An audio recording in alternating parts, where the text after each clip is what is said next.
सत्य सनातन ये जीव धर्म है, जिसे देव धर्म भी कहा गया है। सत्य सनातन धर्म आरंभिक काल से चला आ रहा है। व्यक्ति के जो वर्ण है वो चुनने पर मिलते हैं और धर्म जिसकी गुण आधारित है। किसी भी धर्म में जीव की उन्नति के विषय में ही लिखा हुआ है।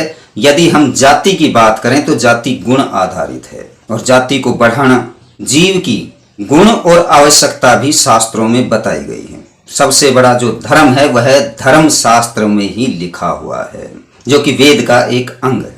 जो आज जाति बोल देते हैं तो जाति ज्ञाति हो कि ज्ञात करना कि इसमें कितने गुण हैं। जो भी जीव है वह गुण आधारित कहा गया है। शेर के गुण हैं और उस शेर की धर्म है कि वह अपने गुण को बढ़ाए।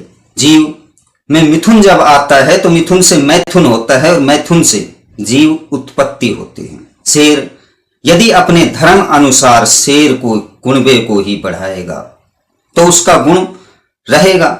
यदि वह निम्नता की ओर जाएगा तो उसका कुणबा पर्ण संकर हो जाएगा। यही धर्म में भी लिखा हुआ है और शास्त्रों में भी लिखा हुआ है। अब यदि गुणों को बढ़ा दिया जाए तो उसकी शक्ति बढ़ जाती है और यदि गुणों को घटा दिया जाए तो शक्तियां घट जाती हैं।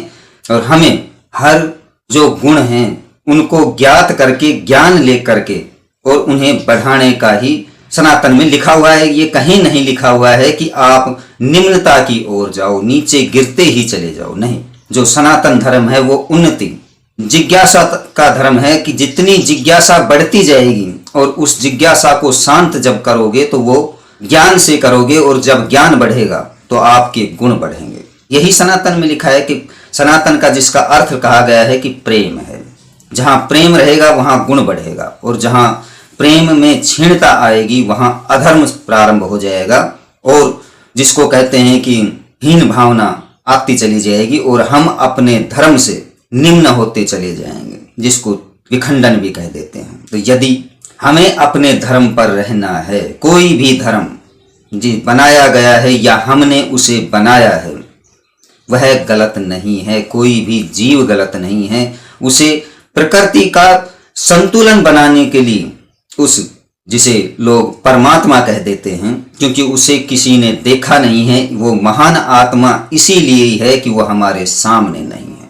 यदि वो महान आत्मा सामने हो तो उसमें भी दोष निकाल दिए जाते हैं, क्योंकि कोई भी देवता, आप मनुष्य का ही ले लो, वो मनुष्य भी गुण आधारित देवता भी होता है। ये सनातन की परिभाषा है कि आपको यदि सनातन को जिंदा रखना है तो आपको प्रेम करना होगा।